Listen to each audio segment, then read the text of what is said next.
विष्णुः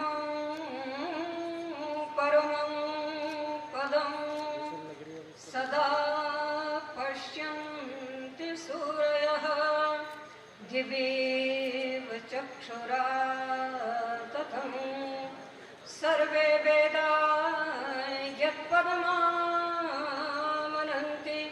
तपांसि सर्वाणि च यद्वदन्ति यदिच्छन्तो ब्रह्मचर्यं चरन्ति तत्ते पदं संग्रहेण ब्रवीमि ओमित्येतत्। समादरणीय स्वामी महाराज प्रणवानंद जी, इस सभा के अध्यक्ष माननीय डॉक्टर वेदपाल जी, संयोजक भाई डॉक्टर धनंजय जी, मान के योग्य मेरी माताओं तथा सभी मान के योग्य बंधुजन तथा मंच पर बैठे हुए सभी महनीय विद्वज्जन, मेरी मान्य सभी विदुषी आचार्यगण, मेरे वक्तव्य का विषय है त्रैतवाद का सिद्धांत, उसकी सरल व्याख्या। आज संसार में जितने भी मतांतर हैं वो इसी के विडंबना कहे जाएं अथवा आडंबर कहे जाएं तो अतिशयोक्ति नहीं होगी। महाभारत युद्ध के पश्चात सभी आचार्य हमारे मध्य नहीं रहे, तो हमारे सिद्धांत जो है ईश्वर जीव प्रकृति इनको बताने वाले भी लोग हमारे मध्य नहीं रहे। जिसके मन में जो आया उसने वैसा ही मान लिया और मानने की जो परंपरा थी वो जन जन के मानस तक को पहुंचा दी गई, जिसके कारण से मतांतर बहुत सारे फैल गए। सभी 19वीं शताब्दी में यह मान रहे थे, मानने को तो आज भी मान रहे हैं, ऐसा नहीं कि समाप्त हो गए हैं वो विचार। माना जा रहा था कि आत्म तत्व ही नहीं है, मात्र प्रकृति ही प्रकृति संसार में है। अनात्मवाद फैला हुआ था। दूसरी ओर अनीश्वरवाद, आत्म तत्व तो है, प्रकृति भी है, किंतु ईश्वर नहीं है, जिनको वाद के रूप में नाम दिया गया अद्वैतवाद, विशिष्टाद्वैतवाद, द्वैताद्वैतवाद, बहुत नाना प्रकार के नाम दे दिए गए। और इन वादों को देने वाले जो लोग थे, जो प्रकृतिवाद कह दें अथवा अनात्मवाद कह दें, वो चार्वाक सिद्धांत वाले थे। वो ये कहते हैं कि पंच तत्वों में भी आकाश को छोड़ करके 4 तत्वों से ही ये जगत बन गया और चेतना अपने आप आ गई, आत्म तत्व है ही नहीं। इसी प्रकार से जो अनीश्वरवादी थे, जैन और बौद्ध, उनके यहाँ हम जीवों में से ही जो राजा हुआ करता है वो ईश्वर हुआ करता है, ईश्वर की कोई सत्ता ही नहीं है।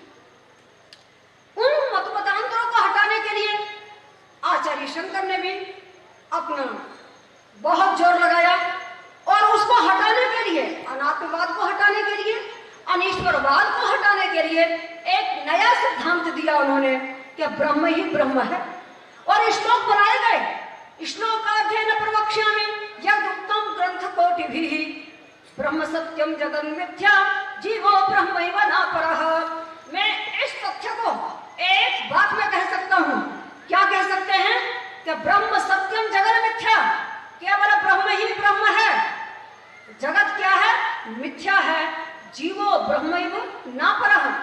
उन मतांतरों ने यह कहा कि प्रकृति ही प्रकृति है अथवा जीव ही जीव है।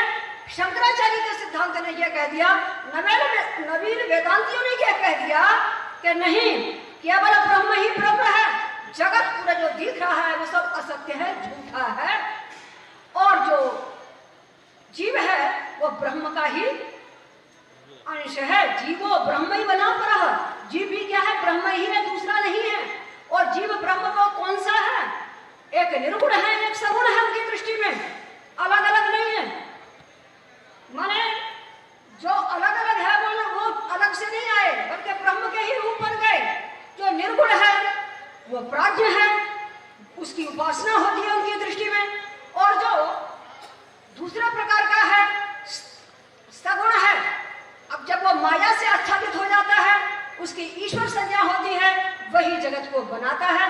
नाना प्रकार की मिथ्या चर्चाएं कर दी और इन मिथ्या चर्चाओं से हम भूल ही गए जो वेद का सिद्धांत है कि ईश्वर जीव प्रकृति ये अनादि सत्ताएं हैं, ये जन्म नहीं लेती है, ये सदा रहती है, शाश्वत है, हमेशा रहती है, ये मिटती हैं न समाप्त होती हैं। ये तीनों ही नित्य सत्ता है, चाहे प्रकृति हो अथवा ईश्वर हो अथवा जीव हो। इन आडंबरों के रहते हुए महर्षि दयानंद ने वेद भाष्य के माध्यम से, अपने ग्रंथों के माध्यम से, अमर ग्रंथ सत्यार्थ प्रकाश के माध्यम से, अपने उपदेशों के माध्यम से सर्वत्र ये स्थापना की और ऋग्वेद के प्रथम मंडल के 164वें सूक्त का मंत्र उद्धृत करते हुए कहा कि नहीं, तीन अनादि सत्ताएं हैं। वो मंत्र है द्वासुपर्णा सयुजा सखायः समानम वृक्षम परिशस्व जाते तयोरन्यः पिप्पलम स्वाद्वत्ति अनश्नन अन्यो अभिचाकशीति। द्वासुपर्णा, दो सुपर्ण है, पालन करने वाले हैं, सयुजा सखायः, वो अनादि काल से मित्र ही मित्र हैं। ईश्वर और जीव इनको अलग नहीं किया जा सकता, ये मित्र हैं, परस्पर हमेशा साथ साथ रहते हैं। और रहने की व्यवस्था बताते हुए उपनिषद में कहा गया है अंगुष्ठ मात्र पुरुषः मध्य आत्मनि तिष्ठति। माने इस प्रकार का जो स्थान है ब्रह्मरंध्र में, वहां पर वो जीवात्मा रहता है और वहीं उस ब्रह्म के मिलने का स्थान है। तो ऐसे ईश्वर और जीव दोनों ही चेतन हैं और ये जो चेतन है उनको अलग अलग करने के लिए आत्म तत्व दो हैं, एक के साथ पर लगाया जाता है और एक के साथ जीव लगा दिया जाता है। तो एक परमात्मा कहलाता है, दूसरा जीवात्मा कहलाता है। तो ये दो तत्व हैं। ऐसा नहीं है कि ब्रह्म का ही दूसरा रूप जो सगुण रूप है वह जीव है, ऐसा नहीं है, एक ही है। अगर ऐसा हुआ होता, सोच करके देखिएगा, यदि ब्रह्म का ही रूप या जीव होता, चादर के हजारों टुकड़े कर लीजिए, लेकिन चादर का जो गुण कर्म स्वभाव होगा वही एक एक टुकड़े में होगा। और यदि ब्रह्म का ही दूसरा रूप होता ये जीवात्मा, तो अज्ञानी तो इसको नहीं होना चाहिए था, इसका अल्पज्ञ विशेषण कदापि नहीं होना चाहिए था। परमात्मा जैसे सर्वज्ञ है, जीव को भी सर्वज्ञ ही होना चाहिए था। परमात्मा को आनंदमयी सह कहा गया, वो आनंद घन है, आनंद स्वरूप है, सर्वज्ञ है, सर्वव्यापक है। तो जीवात्मा को भी सर्वज्ञ होना चाहिए था, सर्वव्यापक होना चाहिए था, सर्वशक्तिमान होना चाहिए था। उसे एक भी काम करने के लिए कितने लोगों की आवश्यकता पड़ती है, ये होना चाहिए। तो और ये जो अगर नहीं होंगे तो ये सृष्टि भी हमारे सामने सम्मुख नहीं हो सकती है। जो सृष्टि हुई है उस सृष्टि को करने वाला ईश्वर है और जिससे ये बनाई गई है वो प्रकृति है और जिसके लिए बनाई गई है वह है जीवात्मा। परमात्मा ने उपादान कारण प्रकृति से यह सृष्टि बनाई है और जीवों के सुख के लिए बनाई है, साधनों के लिए बनाई है। और ये बात हमें हमेशा ही ध्यान में रखना चाहिए और अतिरिक्त किसी बात का नहीं होना चाहिए। ईश्वर जीव प्रकृति, आप ये समझ लें, सरल वाक्य यही है, जो बनाता है वो ईश्वर है, जिससे बनाता है वो प्रकृति है, जिसके लिए बनाई गई है वह जीव है। इतना ही कहकर मैं विराम देती हूँ।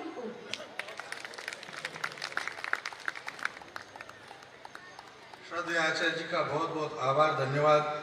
आपने अत्यंत सरल, सहज और हम सब के लिए जो अधिगमन हो सके उस रूप में अपना आशीर्वाद दिया।